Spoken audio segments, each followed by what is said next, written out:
On January the 12th, post-live webcam hardware began to accumulate near NASA's Kennedy Space Center turning basin. 4 mid-range storage tanks, 2 or 3 big storage tanks, 5 high-pressure gas tanks, various pieces of an apparent launch deluge system, and an unfinished Starship booster transport stand were all prepared and ready for transportation. Welcome to First Class Tech, and in this video, we will see how SpaceX will ship the Starship Deluge hardware from Florida to Starbase. SpaceX looks to be planning to move a massive amount of hardware from Florida to Texas, including components of a prospective launch deluge system. There was no evident proof that the hardware was all SpaceX's or destined to the company's Starbase. Texas facility and launch site saved from implicit statements from trusted sources. The last section to arrive, the base of an unmistakable Starship transport stand, all but proved that the destination is Starbase. SpaceX has previously flown hardware from Florida to Starbase several times, including a trio of tanks in October of 2022, increasing the likelihood that everything visible is headed for Starbase. It's also possible that SpaceX installed 4 mid-sized tanks and lots of high-pressure gas tanks at LC-39A in its first effort to build a Starship launch site at Kennedy Space Center. The resumption of construction on a completely different Starship pad design at 39A in late 2021 certainly renders such hardware obsolete. It is likely that the 4 smaller tanks being sent to Starbase are being relocated in the hopes of being more helpful elsewhere. Furthermore, satellite images obtained on January the 3rd of 2023 and released by Harry Stranger show a pair of larger tanks sitting idle at pad 39A.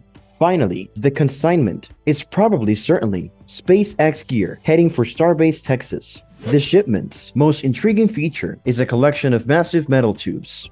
The manifolds, which are several feet wide and dozens of feet long, and have many outlets connected to the same massive pipe, are most likely part of a plan to enhance SpaceX's Texas Starship launch site with a deluge system. Almost all rockets employ some form of deluge system to keep their own exhaust from causing damage or destruction to themselves or their surroundings. A significant amount of water sprayed into the region right below a rocket's engines can keep the enormous acoustic energy they generate from causing havoc. A deluge also protects launch pad infrastructure by enabling some of the energy in the exhaust to boil and evaporate water rather than eroding concrete or steel. Elon Musk, on the other hand, has infamously declared that SpaceX is attempting to create an orbital launch pad without a deluge system for Starship, the most powerful rocket in history by a wide margin.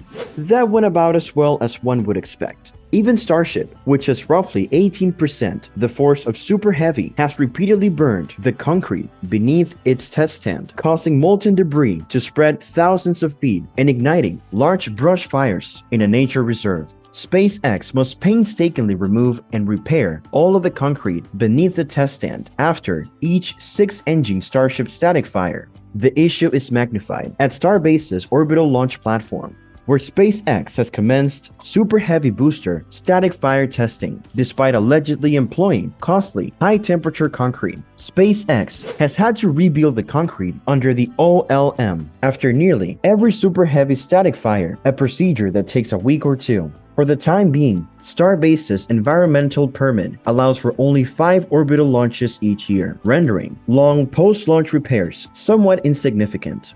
However, if SpaceX ever wants Starbase to launch numerous Starships in fast succession or dozens of Starships per year, it is evident that a deluge system will be required. Some people at SpaceX are aware of this. Starship's first Florida launch pad has already been updated to include a massive deluge ring embedded in the Earth at the mount base.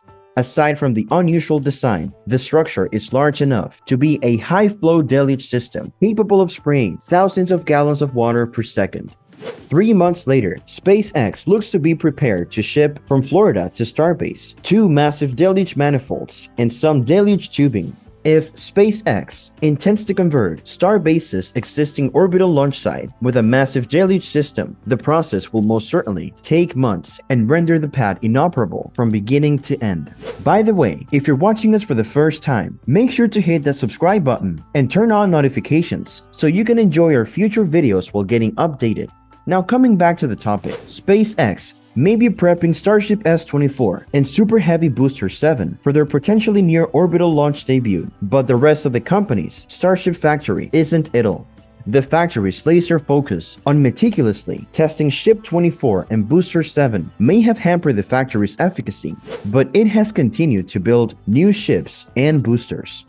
SpaceX has even performed limited testing on a pair of prototypes that are intended to follow in the footsteps of S-24 and B-7. That procedure reached a new and more active phase in mid-January, when SpaceX carried Starship S-25 from the factory to the launch pad. This is not Ship 25's first journey. Starship S-25 was delivered to SpaceX's South Texas launch and testing facilities on October 19th of 2022, immediately after it was completed. Following 3 weeks of testing, Ship 25 has returned for more. The first round of tests included a pneumatic proof test, various cryogenic proof tests, and maybe a few simulated thrust tests, utilizing 6 hydraulic ramps. 6 Raptor engines were carried into the high bay and installed on Ship 25 shortly after its November 2022 return to Starbase's manufacturing site. Before heading to the test site to begin its static fire test campaign, the Starship's aft was most likely sealed with a heat shield. This campaign could reveal a lot about the current state of Starship prototypes. Only 2 ships have conducted full 6 Raptor static fire tests to date, and both took days, weeks, or months to build up to those 6 engine milestones through a series of smaller tests. If Ship 25 skips those preliminary tests and instead conducts a 6-engine static fire, it would indicate that SpaceX is far more confident in the current Starship design. Ship 25 is thought to be partnered with Super Heavy Booster 9, which has just completed its own round of proving testing. Booster 9 rolled out of its Starbase assembly bay around 2 months after Ship 25 and traveled to the launch location on December 15th of 2022. On December 21st and 29th, underwent 2 partial cryogenic proof tests, during which it was likely loaded with 1,000 tons of liquid nitrogen to imitate explosive liquid oxygen and methane propellant. On January the 10th of 2023, Booster 9 returned to Starbase's manufacturing. If these tests go well, Raptor engine installation might start at any time. However, because of the considerable design alterations and upgrades on Booster 9, outfitting and testing this Super Heavy may take longer than usual. There are numerous minor updates, but the most noteworthy by far is the addition of an updated version of Raptor. The engine's combustion-related hardware is most likely the same as that found in Booster 7, Ship 24, and Ship 25 Raptor V2 engines. However, the technology required to drive each engine, known as thrust vector control, has been substantially redesigned. Booster 9 will most likely be thoroughly tested after all 33 engines are installed to guarantee that all 13 electrically steeled engines perform well together before, during, and after many static fire tests. SpaceX will also need to ensure that the batteries that will presumably power those new systems work as predicted. For the time being, Super Heavy B9's static fire test campaign will have to wait until Starbase's lone orbital launch mount, which is now occupied by Booster 7, Ship 24, and Starship's first orbital launch campaign is vacated. Alternatively, Musk has stated that SpaceX plans to construct a rocket test facility on a separate land in South Texas. The former gun range, located miles from the Starbase launch pad, may theoretically allow SpaceX to test Starships and Super Heavy boosters without disturbing orbital launch preparations or taking over Starbase's sole orbital launch mount.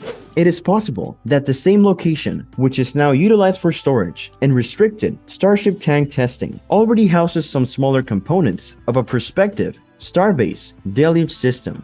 Regardless, it is evident that major changes are on the way for Starbase and its accompanying facilities. And with that being said, it is time to end our video. Before that, we would like to know, what are your views about the future of space travel? Let us know in the comments. Like this video and make sure to subscribe to the channel for more amazing videos like this one. We will see you in the next video.